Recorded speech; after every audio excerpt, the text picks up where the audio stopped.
A young woman headed out for her lunch break but never made it back to work. Worried, her colleagues reached out to the police, who immediately started an investigation. What they found next looked more like the scary plot of a horror movie than a real crime.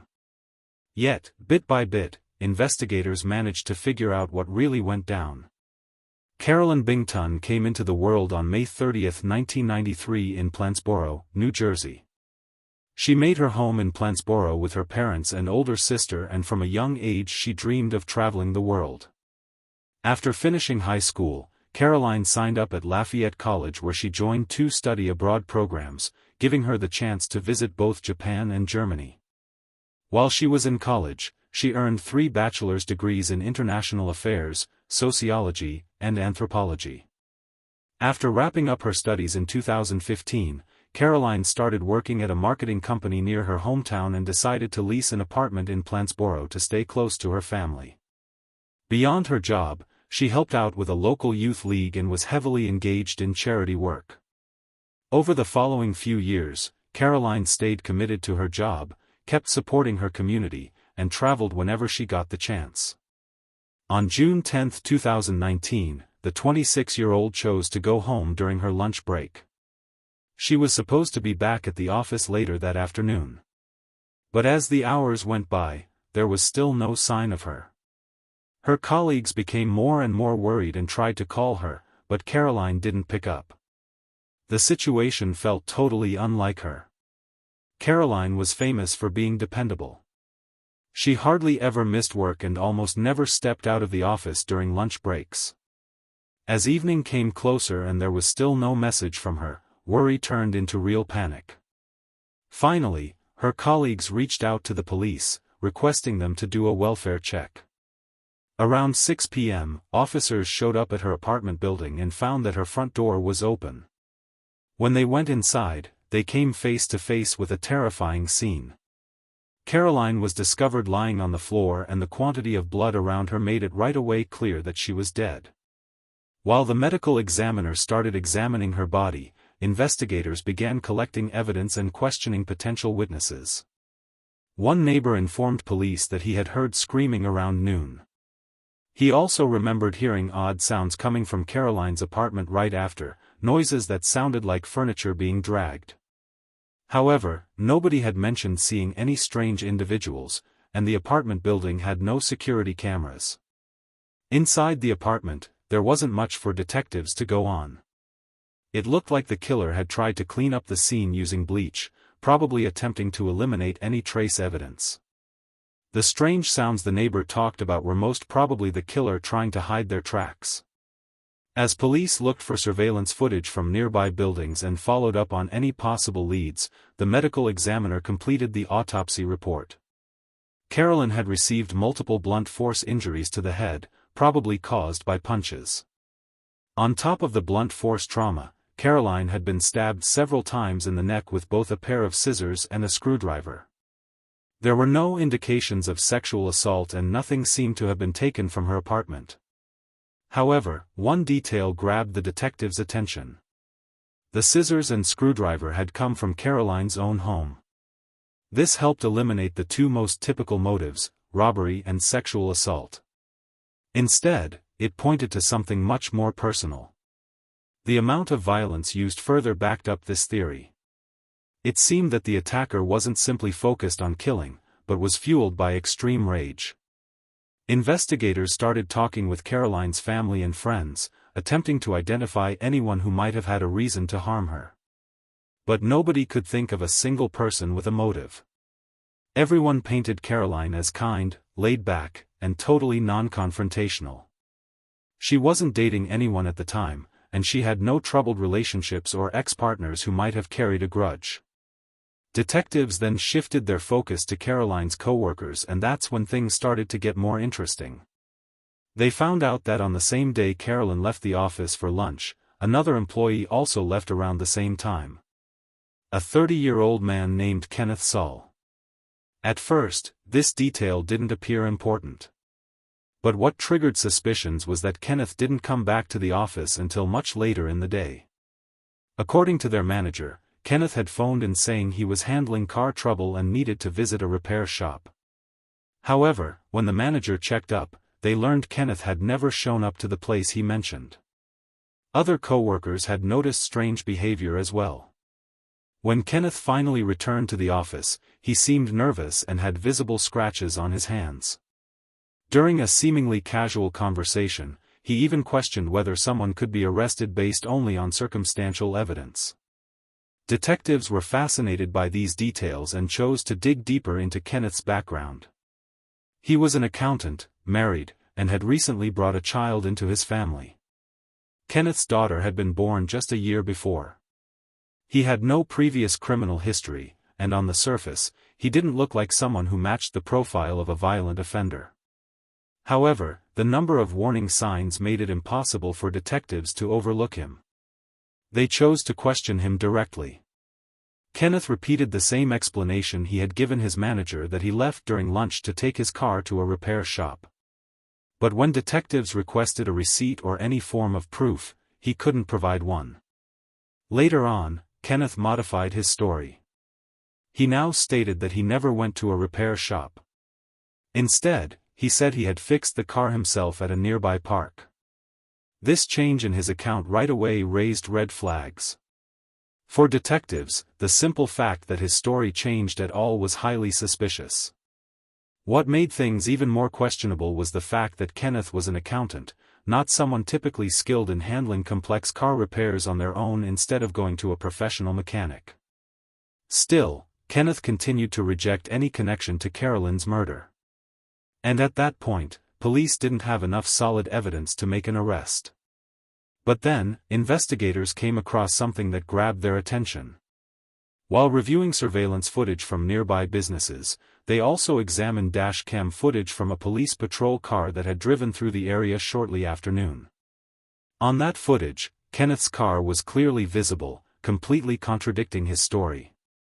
Caroline's apartment complex was situated in a different town about 6 miles from the office.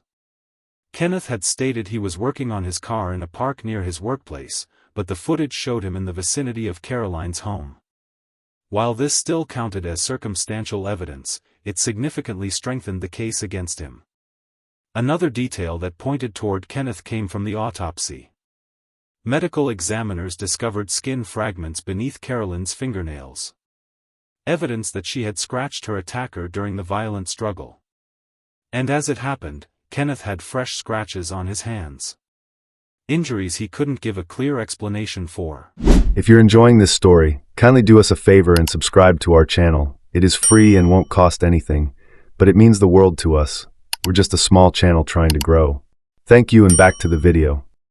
The challenge, however, was that the biological material recovered from under Caroline's fingernails wasn't sufficient to generate a complete DNA profile. Still, investigators collected a DNA sample from Kenneth and sent it to the lab for comparison. The results came back as inconclusive. While the DNA couldn't be definitively matched to him, it also couldn't rule him out.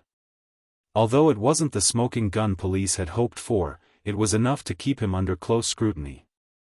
By now, detectives felt confident that Kenneth was responsible. In the weeks that followed, they continued searching for more definitive evidence, but no new developments surfaced. Eventually, they brought the case to the district attorney. After reviewing everything, they concluded that the collection of circumstantial evidence might be strong enough to convince a jury. So 2 months after Caroline's murder, police arrested Kenneth and placed him in custody as he awaited trial. That's when the case took a shocking and unexpected turn. As detectives continued piecing together their case, they received a letter from jail written by none other than Kenneth's cellmate. What the inmate revealed stunned everyone involved in the investigation. According to the letter, Kenneth had offered him $15,000 to carry out a murder once he was released from jail. The plan was disturbingly specific. The victim had to be a random woman between the ages of 25 and 30, and the murder weapon had to be a screwdriver and a pair of scissors. Kenneth even instructed the inmate to stab the victim in the neck and to clean the scene with bleach afterward. Detectives had no doubt the inmate was telling the truth because those exact details about Caroline's murder had never been made public. Only the killer would have known the precise weapons used and the method of cleaning the scene. It became clear that Kenneth's twisted plan was to stage a second identical killing, creating the illusion of a serial killer. Since he would already be in jail when the second attack took place, he likely believed the police would rule him out and redirect their investigation elsewhere. But that wasn't all. Kenneth also proposed a second, even stranger plan to his cellmate. He said the cellmate could either kill the lead detective working on the case or target one of the people police had already interviewed during the investigation into Caroline's murder. If he chose the latter, Kenneth instructed him to stage the crime scene to make it appear as if the victim had committed the murder themselves and to leave a note on the body confessing to Caroline's death. The goal was for the police to believe that the murdered person was actually responsible for killing Caroline, which would lead to the charges against Kenneth being dropped and his release. Regarding the plan to kill the detective, it wasn't entirely clear what Kenneth expected would happen. But it seemed he thought that without the lead investigator, the entire case would collapse. On top of that, Kenneth even gave his cellmate advice on how to avoid being caught after committing the murder, all while completely ignoring the fact that he himself was already behind bars. The whole scheme was so outlandish it sounded like something a child might dream up. But Kenneth was utterly serious. He truly believed this plan would secure his freedom. After uncovering all this, detectives asked the inmate to wear a wire and bring up the topic during conversations with Kenneth. The inmate agreed, and before long, detectives had recorded Kenneth on tape, casually discussing plans to arrange multiple murders. On the very same day, prison staff conducted a search of Kenneth's cell and discovered several handwritten notes confessing to Caroline's murder. These notes were intended to be planted next to the body of whoever his cellmate was supposed to kill, just as Kenneth had planned. He had written the notes himself, assuming no one would take the time to compare the handwriting. With this, Kenneth not only gave investigators additional evidence linking him to Caroline's murder, but also accumulated extra charges for conspiracy to commit murder. Still, despite all the disturbing revelations, detectives had no clear motive for why Kenneth had killed Caroline. Eventually, though, they got their answer, and it was something nobody expected. Kenneth stayed in jail for several years, and in November 2022, 3 years after his arrest, prosecutors decided to offer him a deal. Despite the overwhelming circumstantial evidence, they lacked a definitive DNA match, fingerprints, or any undeniable physical proof tying him directly to the crime scene, making the upcoming trial a risky endeavor. So, prosecutors decided to offer Kenneth a deal. In return for a reduced sentence, he would have to confess to the murder, and Kenneth accepted. He told investigators that he started working at the company back in 2016, 3 years before the murder. That's where he met Caroline, and over time, he developed romantic feelings for her, even though he was married. However, Caroline was not interested and made that very clear. Despite this, Kenneth refused to let go. On the surface, he kept his feelings to himself and never acted on them openly. To most people, it seemed like he had moved on, but behind the scenes, his obsession with Caroline was quietly growing, intensifying day by day until it escalated into full-blown stalking. At some point, Kenneth secretly took Caroline's house keys and made a copy, then returned the original without her ever noticing. From that moment on, he began letting himself into her apartment whenever she was away, usually during his lunch breaks. But it didn't stop there. Eventually, he went even further and installed hidden cameras inside her apartment to watch her without her knowledge. Over the following months, Kenneth kept returning to her apartment to check on the cameras. And on June 10, he went back again during his lunch break. What he didn't realize was that Caroline had also decided to go home that day. And because he'd left the office early, he had no idea. Kenneth was used to Caroline spending her lunch breaks at work. So her unexpected arrival completely caught him off guard. According to his confession, he was inside the apartment when he suddenly heard a key turning in the lock. He quickly hid just out of sight behind the front door. And when Caroline walked in, he realized he had nowhere to escape. Knowing she was about to see him, Kenneth attacked, slamming her to the floor and striking her head. multiple times. Then he grabbed a pair of scissors and a screwdriver from Caroline's belongings and began stabbing her, mostly targeting her neck. After she was dead, he tried to clean up the blood with bleach, but there was simply too much to erase. So, he gathered all the hidden cameras, fled the apartment, and later returned to the office as if nothing had happened. In January 2023, Kenneth was sentenced to 45 years in prison for the murder, plus an additional 10 years for conspiracy to commit murder due to his attempt to pay a fellow inmate to carry out further killings. Before the sentencing, Kenneth made a final statement in court, expressing his apologies to Caroline's family.